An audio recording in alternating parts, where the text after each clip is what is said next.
तो शुरू करते हैं प्राणायाम। प्राणायाम में मूलतः हम 5 क्रियाएं करते हैं।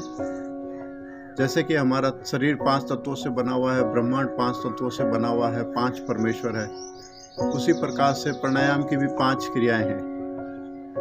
प्राणायाम में हम भस्त्रिका प्राणायाम, कपालभाति प्राणायाम, बाह्य प्राणायाम, आलोम विलोम और ओमकार के जाप के साथ सृष्टि से एकाकार हो जाते हैं, अस्तित्व से एकाकार हो जाते हैं।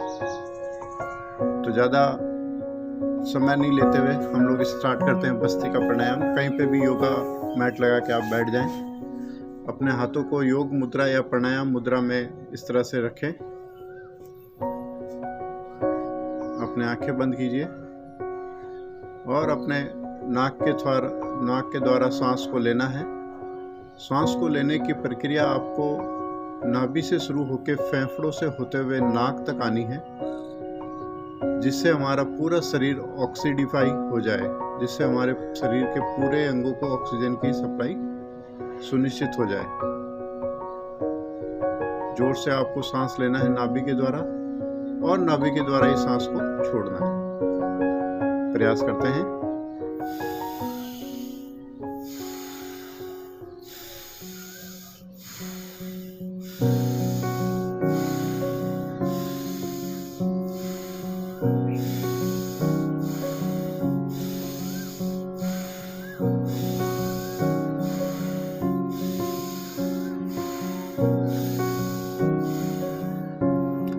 इस क्रिया को आप 2 से 3 मिनट तक कीजिए और 3 से 5 सेट इसके प्रतिदिन कीजिए।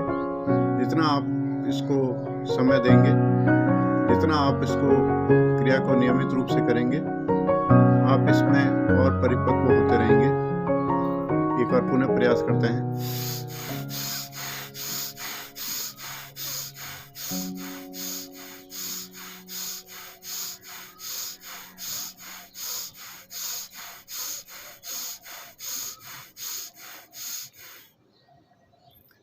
कोई भी स्वस्थ व्यक्ति तेजी से भी अगर प्राणायाम करता है तो भी कोई दिक्कत नहीं है।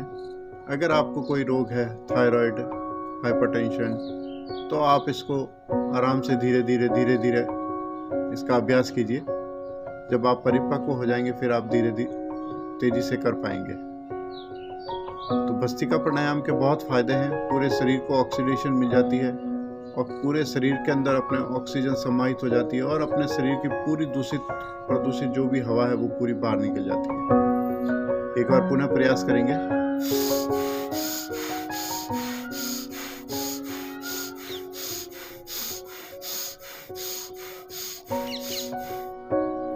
इस तरह से आपको 3 सेट से स्टार्ट करना है और नियमित रूप से प्रयास करते हुए आप 5 सेट 7 सेट कर सकते हैं।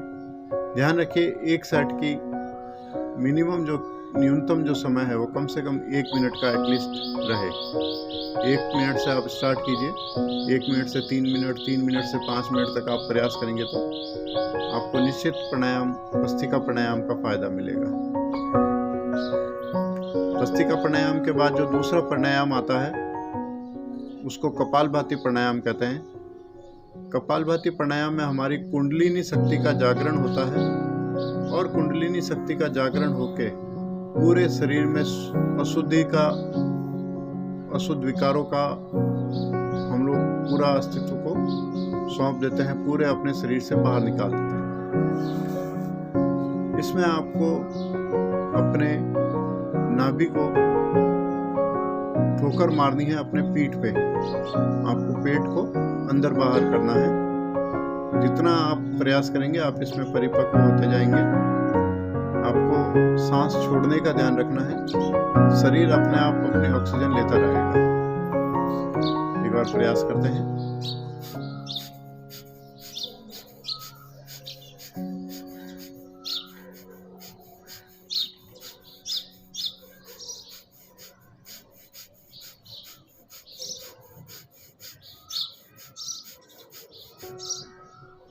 इस तरह से आपको कपालभाति प्राणायाम करना है।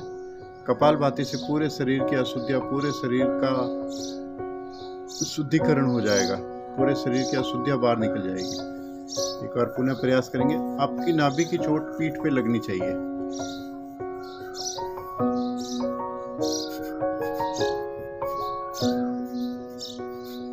इस तरह से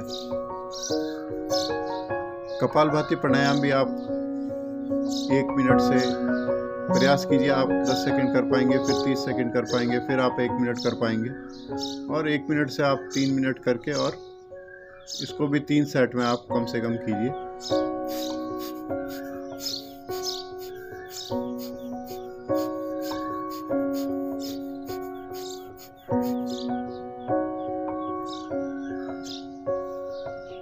ऑक्सीजन पहले भस्त्रिका प्राणायाम में हमारे शरीर में गई, दूसरे प्राणायाम कपालभाति में हमारे शरीर की अशुद्धियाँ, हमारे शरीर की कार्बन डाइऑक्साइड बाहर निकली और हमारा शरीर पूरा प्योर हुआ। तीसरा प्राणायाम हम लोग करते हैं बाहरी प्राणायाम। बाहरी प्राणायाम में मित्रों, आपको सांस को अंदर लेना है, अंदर लेके सांस को बाहर छोड़ना है और बाहर ही छोड़ के रखना है। इस प्रयास को आप 15 सेकंड से लेके 30 सेकंड तक कर सकते हैं, और 3 बार कीजिए। एक बार देखते हैं।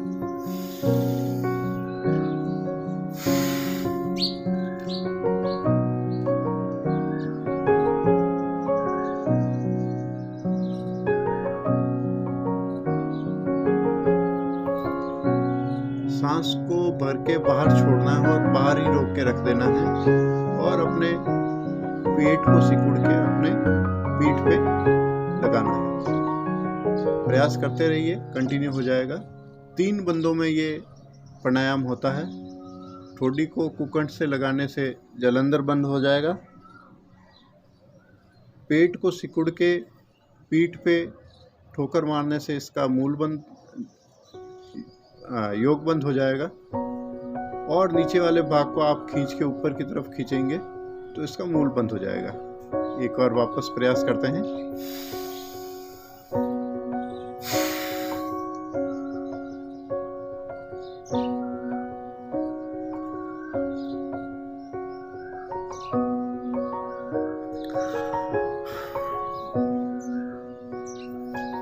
जलंधर बंद हो गया।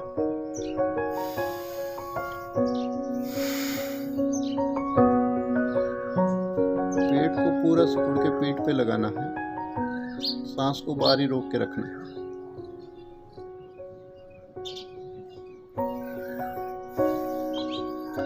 ये योग बंद हो गया, और नीचे वाले भाग को ऊपर खींच के रखना है, ये मूल बंद हो जाएगा।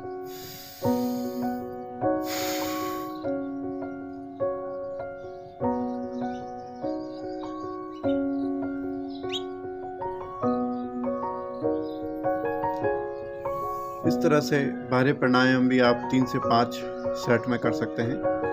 बाहरी प्राणायाम का बहुत फ़ायदा मिलेगा। जिसको भी गैस्ट्राइटिस की प्रॉब्लम है, जिसको भी बार बार गैस बनती है, उसको तो फ़ायदा मिलेगा ही मिलेगा। फेफड़ों के अंदर भी ऑक्सीजन का संचार पूरी तरह से सुचारू रूप से हो पाएगा। उसके बाद हम लोग करते हैं अनुलोम विलोम। हमारे ऑक्सीजन का इंटेक हो गया, हमारे शरीर का शुद्धिकरण हो गया, और जो ये चारों तरफ का अस्तित्व है, इससे एकाकार होने का मौका मिलता है हमें अनुलोम विलोम से। इस डिवाइन, इस अस्तित्व की एनर्जी है, उसके साथ हम अनुलोम विलोम से, योग से एक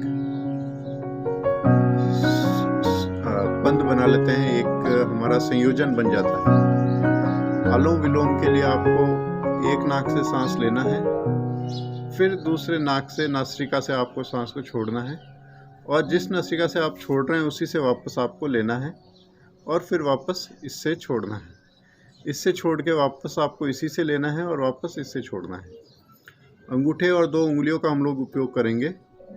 एक अंगूठा यहाँ पे रखेंगे, 2 उंगलियाँ यहाँ पे रखेंगे। दोनों का संयोजन प्रॉपर रूप से होना चाहिए, जिससे इस योग का पूरा अपन को फायदा मिलेगा। प्रयास करते हैं।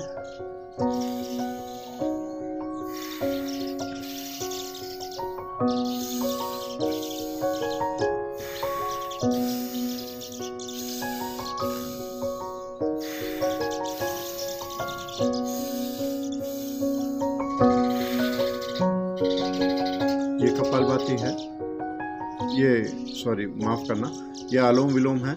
अनुलोम विलोम से आपके पूरे श्वसन तंत्र, नाक से लेकर आपके फेफड़ों तक का पूरा शुद्धिकरण हो जाएगा। एक बार पुनः प्रयास कीजिए।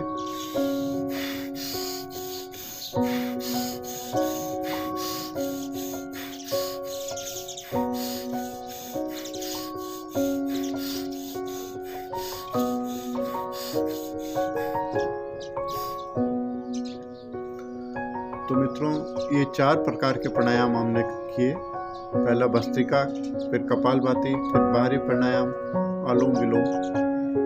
5वां प्राणायाम है ओमकार का जाप। ओमकार का जाप करते हुए पूरे सृष्टि से एकाकार हो जाना, सृष्टि से पूरा जुड़ जाना। जो भी इस सृष्टि को चलाने वाला परमपिता परमेश्वर है, हम लोग सिर्फ उसके माध्यम मात्र हैं। हमारे पूर्वजों ने भी कहा है, हमने सुना भी है कि भगवान की मर्जी के बिना पत्ता भी नहीं हिलता।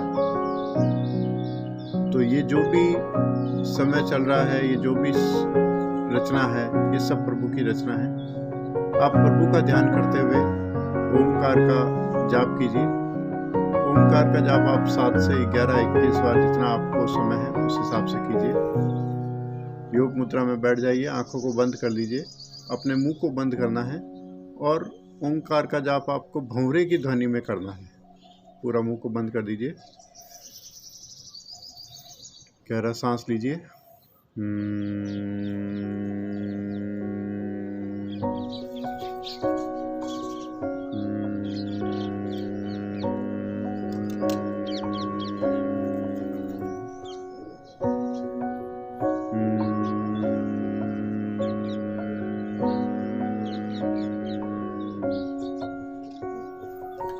ये प्राणायाम भी आप 7 से 11, 21 बार कर सकते हैं।